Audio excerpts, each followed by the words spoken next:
배움 합격의 공식 약속의 이름 최승걸입니다. 자, 광복 이후에 대한민국 경제 고속 성장을 했던 우리 대한민국의 경제에 대해서 알아보도록 합니다. 교재 149페이지 참조해 주시기 바라고요. 우선 광복 직후에 우리가 이제 대한민국 경제 이 부분에 대해서 조금 먼저 알아볼 필요가 있습니다. 광복 직후의 경제 혼란. 광복 직후에는 우리가 이제 정부가 뭐 따로 없었죠. 자, 그러다 보니까 미군이 이제 얘네들이 우리 정부의 어떤 역할을 대신했던 것이죠. 자, 그럼 미군이 뭐 우리나라에 대해서 뭐 알겠어요? 그러니까 물자는 부족하고 그러다 보니까 인플레이션이 굉장히 심해지게 되겠죠. 뭐 원자재, 소비재 당연히 부족하고 식량은 부족하고요. 자, 또 한 가지 미 군정과의 갈등을 보겠습니다. 미 군정과의 갈등. 소장료 인하 요구가 있습니다. 자, 왜 그러냐면 일제 치하에 있었던 우리나라 소장농들이 소장료를 좀 인하해달라라고 요구를 합니다. 미군 애들한테. 이제 일본 애들이 가버렸으니까. 자, 그런데 이제 미 군정이 일본인이 가지고 있던 토지를 비롯한 재산을 얘네들이 다 인수를 한 거죠. 당연히 그렇게 했겠죠. 그러면서 이 인수했던 거를 산하기관인 신한공사, 이 신한공사라는 것을 만들어가지고 관리를 했다는 얘기입니다. 그럼 이 신한공사는 어디 밑에 있는 거예요? 미 군정 밑에 있는 회사예요. 그 여기에서 소장료를 3분의 1로 낮춰줬습니다. 낮춰주고요. 자, 그리고 지주가 일방적으로 소작 계약을 깨뜨리지 못하도록 대부분 농민의 요구를 들어줬다는 얘기죠. 소장료 추가 인하와 급납제 요구하는 농민들과 갈등이 커져갔다. 그러니까 뭐 근본적인 부분은 해결이 안 된 거죠. 자, 여기서 중요한 거는 이 신한공사가 어디다? 미 군정이 세운 기관이다라는 겁니다. 그래서 10월 1일 날 대구에서 봉기가 있습니다. 봉기가 있어요. 누가? 철도 노동자들이 총파업하면서 굉장히 봉기로 이어졌고요. 여러 가지로 힘들어진 그런 상황을 알 수가 있다라는 겁니다. 그러면 경제 회복을 위한 노력에서 우리가 첫 번째로 제1공화국, 즉 이승만 정부는 어떠한 노력을 했는가라는 거 보겠습니다. 기본 방향으로는 농공균형 발전, 소작제 철폐, 기업활동 자유, 사회보장 제조, 인플레이션 극복 등 이런 것들을 기본 방향으로 했고요. 자, 여기서 중요한 것이 일본인들이 소유했던 공장을 민간인들에게 팔았다라는 얘기죠. 팔았어요. 자, 그러면 돈 주고 팔았으니까 돈 있는 사람들이 이거 샀을 거 아니에요. 그래서 신흥재벌이 생겨나게 되는 겁니다. 신흥재벌을. 네. 자, 그 다음에 이제 보겠습니다. 농지개혁법을 합니다. 이게 굉장히 중요한데 제1공화국에서 농지개혁법은 여러분들이 1946년 6월 달에 이 법을 만들어서 1950년 여러분들이 5월에 이 법을 실시해요. 그러면 5월에 실시하는데 여러분들이 한번 생각해 보세요. 다음 달 몇 월이죠? 6월이죠. 6, 2, 5 전쟁이 일어나죠. 실질적으로 이거 실시 좀 하는가 보다 했더니 전쟁이 일어나서 못 해버린다는 얘기입니다. 어찌됐든 농지개혁법을 우리가 한번 보게 되면은 어떤 내용이 있느냐라는 겁니다. 농지개혁법. 경자유전의 원칙을 두었다. 경자유전이 바로 뭔 뜻입니까? 경작하는 사람이 토지를 갖는다라는 얘기입니다. 예. 그러니까 실제로 내가 농사지어서 이제 벌어먹고 사는 그런 사람들이 토지를 가져야 된다라는 원칙을 두었다라는 건데 여기에서 이제 중요한 거 보겠습니다. 부재지주의 농지를 부재지주 즉 없는 사람이죠. 지주가 없어요. 지주가 없는 사람 없는 그 땅을 국가에서 어떻게 한다? 유상 매입한다라는 겁니다. 유상 매입. 이게 돈 주고 매입하는 거예요. 자, 매입을 하고 가난한 농민에게 한도가 있습니다. 3정보를 한도로 해서 세 정보를 한도로 해서 5년간 수확량의 30%씩을 상환토록 한다. 즉, 이 내용은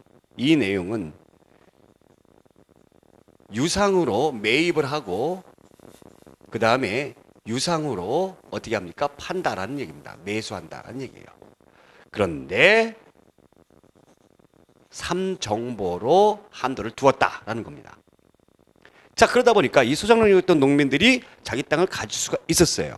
결국에 이제 지주 계급이 소멸됐다. 이것 때문에 이 농지개혁법이 근대적 토지 제도로 전환이 되었다라는 평가를 받는 겁니다. 근대적 토지 제도로 전환이 되었다.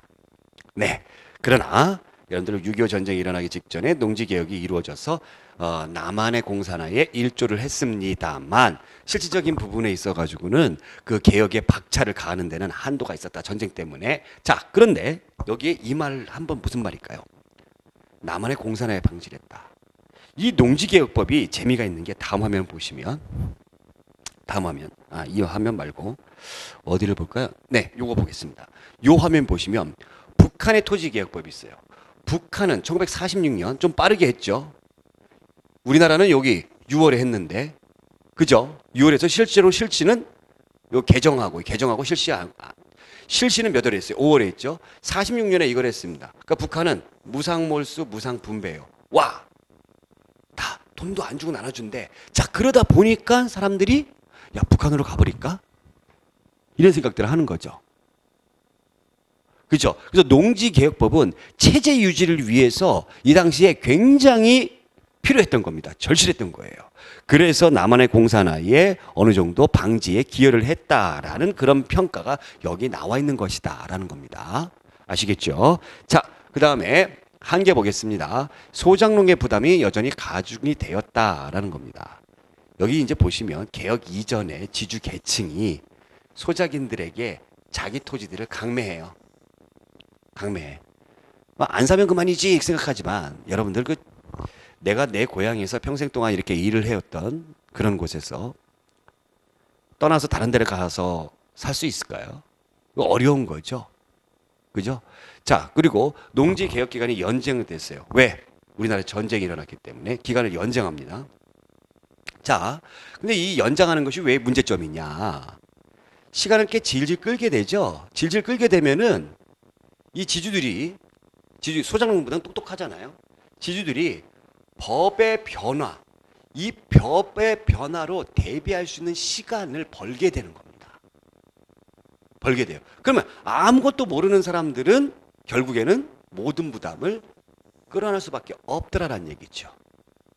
자, 그러면서 신흥 지주계층, 그 다음에 소작제가 부활하게 되는 현상을 나타나게 되었다라는 겁니다. 자, 그 다음에 D를 보게 되면 산림과 임야는 제외가 됐고요. 농지만을 대상으로 했고요. 그 다음에 삼정보 이상의 땅도 지주들이 매각해서 계약 대상에서 제외가 되었다라는 겁니다. 자, 남한과 북한의 농지개혁법을 관련된 그 표를 이렇게 보시면 되겠는데 여기 기출문제에 이런 게 나와 있어요. 신한공사와 관련된 그런 내용이 나와 있는데 어떻게 본다면 신한공사 아까 우리가 미군정에서 이 토지개혁을 했었잖아요. 그죠? 그죠? 농지개혁 뭐 이런 거 했었잖아요. 그죠?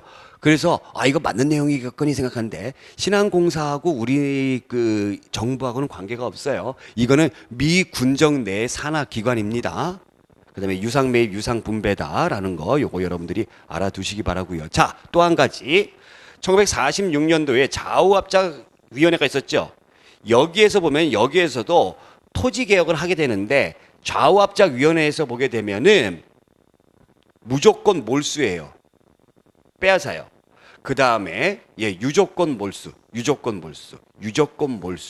그 다음에 어떻게 합니까? 무상분배입니다. 돈을 주고 사들여서 유조건 몰수해서 무상분배다. 요거 여러분들이 요거 자유학자위원회에서 했던 토지개혁법, 농지개혁 이거 꼭 기억해 두시기 바라고요. 뭐 북한 애들은 그냥 돈 안 주고 빼앗고 그 다음에 무상분배 이렇게. 그래서 정부 제1공화국에서 했던 이승만 정부에서 했던 농지개혁, 그 다음에 좌우합작위원회, 그 다음에 북한 요 차이점 조금씩 차이가 나니까 그거 구분할 수 있어야 됩니다. 자, 50년대 후반의 경제복구 사업 보겠습니다. 전쟁 끝나고 난 다음에 6.25 전쟁은 50년에 시작해서 53년에 끝났죠. 자, 그러면 경제복구를 하기 위해서 노력을 하는데 이른바 300산업이 이때 번성을 하게 된다. 300산업은 세 가지가 하예요. 바로 뭐냐면 제분, 제당, 섬유, 면방직입니다. 면방직. 자, 이때에 미국 애들이 우리나라한테 뭘 해줬습니까? 우리나라가 전쟁 끝나고 나서 완전히 폭삭 망했기 때문에 무상원조를 해줬다는 얘기죠. 무상원조. 이 무상원조 했던 때가 바로 이 50년대입니다. 50년대. 50년대. 자, 그런데 60년대 들어가게 되면서부터는 뭐예요? 유상 차관이에요. 차관이에요. 그러니까 빚을 들어온다는 얘기죠. 미국으로부터. 자, 요거 여러분들이 알아두시기 바랍니다. 자, 무조건적으로 뭐 도와주는 거 아니고요. 그 다음에 미국이 밀가루 같은 거 이런 것들 막 우리나라한테 퍼줬던 이유가 걔네들이 넘쳐 흘러서 그런 거지 우리가 너무 이뻐서 그랬을까요? 예, 그런 건 없죠. 자, 취약한 경제 구조. 우리는 자원이 없으니까 수입에 의존할 수밖에 없다라는 얘기죠. 수입에 의존할 수밖에 없다.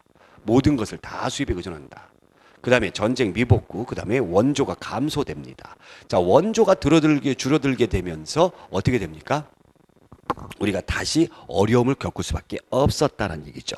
그래서 이 우리나라가 경제를 좀 살리기 위해서 노력들을 많이 했는데 박정희 정부가 경제 정책을 하는데 박정희 정부의 경제 정책은 뭐 진영을 떠나서 뭐 그래도 박정희 정부의 경제 성장 이 부분은 인정을 많이 해주고 있죠.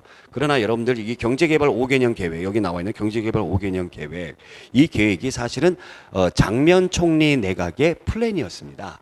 그것을 이제 그대로 집권을 하고 나서 이제 써먹었던 건데 예, 물론 컨닝을 했습니다만 그것을 예, 추진했다는 것에 대해서는 우리가 높이 평가를 해줘야 되겠죠. 자, 1차 계획은 1962년부터 66년까지 있었던 거죠. 5년. 그러니까 62, 63, 64, 65, 66 이렇게 되는 거죠. 그래서 요때는 뭐 하는 겁니까? 여러분들 노동 집약적 경공업을 육성하는 거예요. 우리가 아무것도 없잖아요. 아무것도 없어요. 그래서 면직물, 가발 이런 것들 그 수출 위주로 인구는 많으니까 그죠? 그래서 뭐 가발 만들고 뭐 양말 만들고 그런 거 막 팔아버리는 거죠. 자, 이것을 기반으로 해서 2차 계획이 있는데 2차 계획 때는 그 다음에 수출을 증대해야 되겠다. 이런 생각에서 뭐를 합니까? 경부고속국도를 만들더라라는 얘기입니다. 빨리빨리. 예, 서울에서 부산까지. 예, 부산이 우리나라의 제일 큰 항구니까. 그죠? 그리고 베트남 특수를 늘렸습니다. 왜? 베트남에서 이때 전쟁이 일어났으니까. 자, 그럼 이것을 또 기반으로 해가지고 3차 계획 때는 어찌됐건 1차와 2차의 계획, 1차와 2차는 여러분들 사회 간접 자본과 그 다음에 경공업 위주의 성장이다라고 보시면 되겠습니다. 자, 그러면 3차 때는 이제 이것을 기반으로 해서 중화학 쪽으로 가야 되지 않는 것이냐, 중화학. 그래서 이 중화학에 대표적인 게 뭐가 있어요? 여러분들 그 석유화학이 있고요. 석유화학이 있고 정유 뭐 이런 것들. 그다음에 제철이 있고 이런 것들이 이 당시에 막 나타나기 시작을 하는 거죠. 그러니까 사람들이 이제 전부 다 어디로 몰려요? 취직하기 위해서 도시로 막 몰리는 거예요. 도시로. 20년대에 들어오게 되면서 이촌 향도 현상이 엄청나게 심해지게 됩니다. 그러다 보니까 도시와 농촌 간의 격차가 점점 좀 벌어지죠. 그래서 농촌의 근대화를 위해서 새마을 운동을 실시하더라라는 얘기입니다. 70년도부터. 새마을 운동. 자, 시험 문제 이런 게 나와요. 농지개혁법이 농촌의 근대화를 이루는데 노력을 했다 이렇게 나오는데 아니에요. 농촌의 근대화는 새마을 운동이고요. 자, 토지제도의 근대적 토지제도로 바꾼 것이 바로 농지개혁법입니다. 이거 여러분들 절대 헷갈리시면 안 돼요. 자, 제 4차 계획은 저임금 저고가 정책으로 쌀값이 싸. 이 정책으로 소득 격차가 심해지게 되는 거죠. 그러면서 이제 문제점들 농어촌 간의 격차가 더 심해지고 있더라는 얘기죠. 새마을 운동을 했음에도 불구하고 자, 전두환 정부의 경제정책 보겠습니다. 전두환 참 운이 좋았던 사람이에요. 전 세계가 3조 호황 시기였어요. 저유가, 저금리, 저달러였습니다. 앞에 그 박정희 정부 시절에는 말이에요. 두 차례나 석유 파동이 일어납니다. 중동 전쟁이 일어나가지고 우리가 그 중동에서 서남아시아에서 석유를 수입해 오는데 거기서 전쟁이 일어나다 보니까 그러니까 이스라엘하고 이 아랍 국가들하고 전쟁을 했잖아요. 그럼 우린 누구 편이었어요? 미국 편이다 보니까. 미국은 또 누굴 지원해줘요? 이스라엘을 지원해주다 보니까 우리나라로 석유를 안 해주는 겁니다. 그래서 석유 파동이 일어나요. 에너지 자원이 없어져 버리는 거예요. 그래서 70년대에 굉장히 큰 어려움을 겪었습니다. 자, 그런데 전두환 정부 들어오게 되면 저유가, 저금리, 저달러예요. 와. 이러다 보니까 수출이 당연히 증대될 수밖에 없는 거죠. 그러면서 70년대 다졌던 그것을 바탕으로 해가지고 우리 좀 첨단 쪽으로 가봐야 되는 것이 아니냐.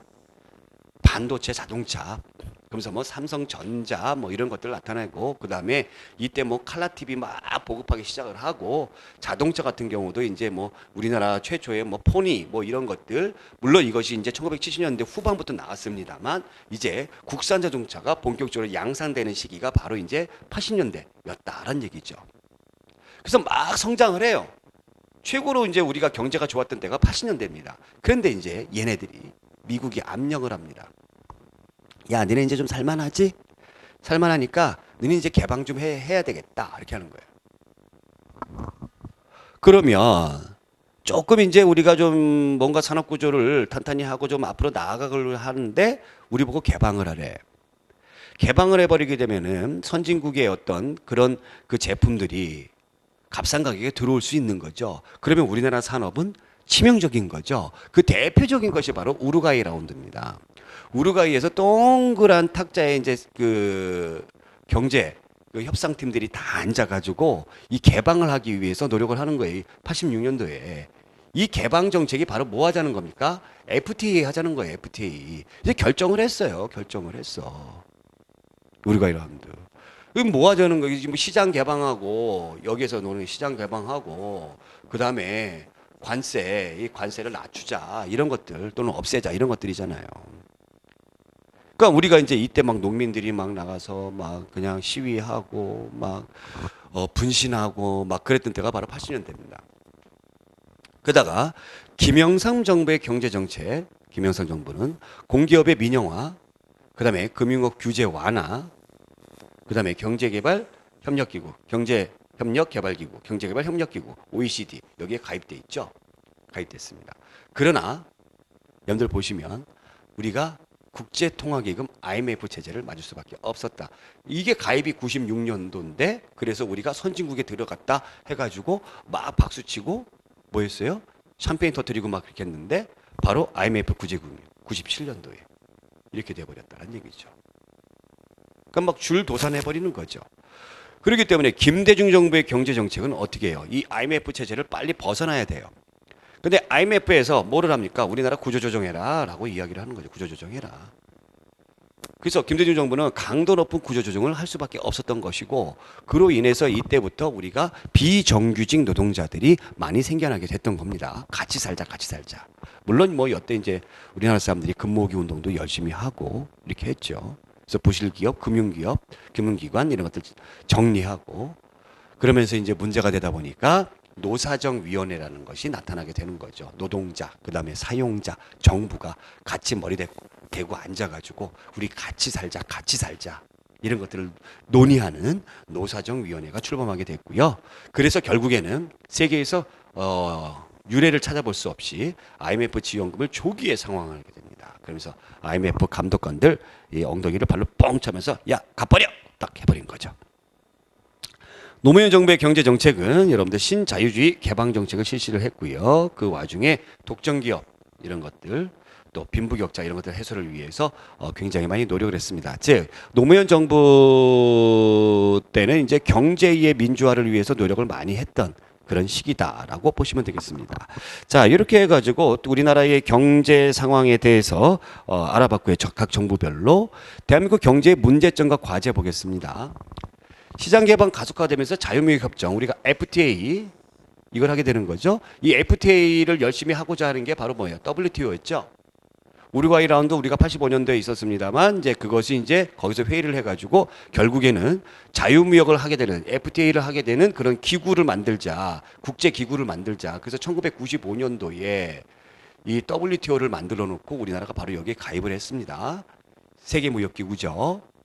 그렇죠. 그래서 이 WTO에서 정한 것들을 그대로 이행하지 않게 되면은 경제 제재가 가능하게 돼 있는 거죠. 그래서 우리가 시장 개방을 계속 가속화해야 된다. 그래서 대비를 해야 된다라는 문제점을 안고 있고 계속 경기가 악화되고 있죠. 악화되고 있습니다. 또 경제 민주화 문제 이런 것들 앞으로 우리가 해결해야 될 문제점이다. 자, 또 한 가지 산업화와 도시화 문제 보겠습니다. 산업화와 도시화 원인은 이제 우리가 이 산업 구조가 변화가 되는 거죠. 뭐 2차 산업, 3차 산업으로 변화가 되다 보니까 전부 다 사람들이 어디로 몰려요? 도시로 몰리더라라는 얘기입니다. 그러다 보니까 도시 문제가 발생을 하죠. 주택 부족하고 공해 문제, 빈곤, 실업, 교통 혼잡, 그 다음에 도시 빈민 문제, 생존권 문제 이런 것들 나타나는 것이고요. 이 산업화와 도시화의 원인과 문제점. 자, 그 다음에 농촌의 변화. 문제점은 또 뭐가 있는가? 우선 70년대에 농촌의 근대화를 위해서 우리가 새마을 운동을 만들었습니다. 근면자조협동이 3대 키치플레이였죠. 자, 근면자조협동 이런 것들을 열심히 했습니다. 자, 농민운동 70년대는 추곡 수매 운동이 있었어요. 고가가 계속 이제 저가로 가다 보니까 농민들이 이제 열심히 추수를 해도 먹고 살기가 힘들잖아요. 그래서 이걸 수매라는 건 정부가 이제 사들이는 걸 얘기하는 겁니다. 너희가 좀 어느 정도 사가지고 이 곡식의 가격을 좀 맞춰야 되는 거 아니냐. 그래서 이때부터 정부가 사들인 쌀을 갖다가 정부미 이렇게 불렀던 것이죠. 자, 한평 고구마 피해 보상 운동 등 전개를 했고요. 80년대는 아까도 제가 말씀드렸습니다. 우루과이 라운드에 의해 가지고 시장 개방 이런 것들이 있었죠. 그래서 자유무역 협정 FTA, 그래서 농촌 상황이 굉장히 어려워졌다라는 거. 그래서 농민들이 많이 이때에 힘들었다라는 겁니다. 자, 또 한 가지 노동, 노동운동. 우리가 산업화를 빨리 성장을 하게 되면서 이 노동자들의 어떤 대우라든가 처우라든가 이런 것들에 대해서는 등한시를 했던 것이 사실입니다. 네. 그래서 노조가 이 노동조합이 이 아주 오랫동안 불법 단체였어요. 그래서 6월 민주항쟁 87년도에 6월 민주항쟁 이후에 노동조합이 합법화가 되는 겁니다. 70년대에 전태일이 이것 때문에 분신을 했었죠. 그 다음에 79년도에 YH 무역사건, 이 무역사건을 공권력이 무리하게 탄압을 하면서 여기서 일하는 그 여자 직원이 죽었고요. 자, 그러면서 당시 야당이었던 신민당의 그 김영삼 국회의원, 사상 최초로 국회의원이 제명되는, 결국에 이것으로 인해 가지고 여러분들이 박정희가 살해당하는 원인이 되기도 했습니다. 자, 80년대 6월 민주항쟁 이후에 노동운동이 활성화가 됐고요. 노동조합이 증가되게 됐고요. 90년대에는 이 노총이 굉장히 점점 커지고 있죠. 근데 이제 문제가 우리가 IMF 체제를 겪으면서 이 비정규직 문제, 실업 문제, 외국인 노동자 문제 이런 것들이 나타나게 되었다였습니다. 자, 아주 유명한 지문 한번 읽어보도록 하겠습니다.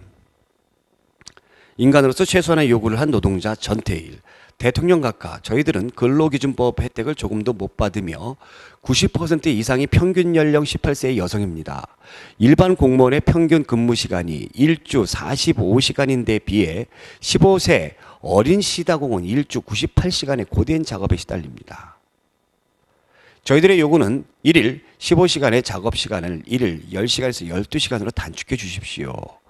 1개월 휴일 2일을 일요일마다 휴일로 쉬기를 희망합니다. 절대로 무리한 요구가 아님을 맹세합니다. 인간으로서 최소한의 요구입니다. 절대로 무리한 요구가 정말 무리한 요구가 아니죠. 아무도 들어주지 않더라. 결국에 분신하게 되었습니다. 자, 산업화 대중화, 산업화에 따른 사회 문화 변화 보겠습니다. 뭐 대중매체 지금 뭐 보급이 돼 있죠.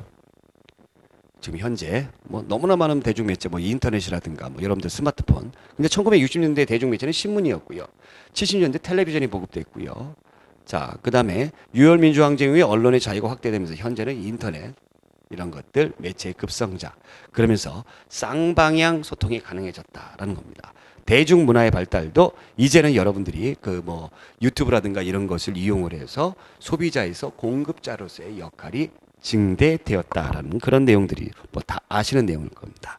자, 여기 보시면 우리나라 이제 경제 상황과 관련돼 가지고 제가 이거 좀 준비를 해봤습니다. 50년대 농지개혁을 실시했고요. 54년도 1차 화폐 개혁, 그 다음에 62년도에 2차 화폐 개혁. 자, 53년도에 그러니까 6.25 전쟁 끝나고 나서 화폐 개혁했고요. 62년도에 박정희가 집권을 하면서 화폐 개혁을 했고요. 중요한 것이 이제 경제개발 5개년 개혁을 실시하게 되었다.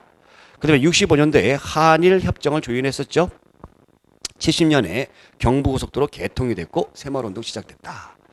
자, 70년대에 보게 되면 1차 석유 파동, 네, 그 다음에 79년도에 2차 석유 파동 이렇게 있었습니다. 어찌됐건 이런 환경 속에서도 77년도에 수출 100억 달러를 달성을 했고요. 자, 93년도에 김영삼 정부 때에 금융실명제를 실시하고 부동산 실명제도 이때 실시했던 것이죠. 자, 95년도에 WTO에 우리가 가입을 했습니다. 수출 1000억 달러를 돌파를 했어요. 그 다음에 96년도에 OECD 가입을 했고 그 다음에 IMF 구제금융 2001년도에 IMF 위기에서 우리가 탈피를 하게 됐습니다. 그래서 지금 현재 굉장히 잘 나가는 선진국으로 외국에서 평가를 그렇게 하고 있죠. 자, 여러 가지 제도의 변화를 보게 되면 국민연금법이 86년도에 있었던 것이고 의료보험 확대 제도가 89년도입니다. 전 국민 대상으로. 89년도부터 그 전까지 뭐 직장인 대상으로 또 도시에 있는 사람들 대상으로 그다음에 농촌에 있는 사람 뭐 대상으로 이렇게 넘겨가는데 전 국민 대상으로 했던 것이 이제 89년도다. 자, 그다음에 고용보험제도가 95년도에 국민연금제도 98년도에 완전히 정착을 하는 거죠. 모든 국민들. 그다음에 건강보험법 99년도입니다. 99년도에 국민건강보험법이 여기 국민의 질병, 부상에 대한 예방, 진단 이런 것들 보험 급여를 실시해 준 거. 그러니까 점점 이제 우리가 좋아지는 거죠. 그래서 우리나라의 그 건강보험 같은 경우 건강보험 같은 경우에는 외국에서도 굉장히 부러워하고 있습니다. 선진국에서도 걔들도 하고 싶은데 못 하고 있어요. 못 하고 있어. 그다음에 남녀 차별 금지 및 구제에 관한 법률, 그다음에 국민기초생활보장법들 이런 것들이 실시가 되고 있다였습니다. 자, 이렇게 해서 우리나라 대한민국의 경제와 문제점과 과제 여기에 대해서 낱낱이 아주 디테일하게 알아봤고요. 자, 다음 시간은 우리가 이제 경제 파트가 마무리가 되는 그런 시기입니다. 북한 경제 조금 알아보고요. 뒤에 나와 있는 그런 문제들 한번 풀어보도록 하겠습니다. 자, 오늘 여기까지 고맙습니다.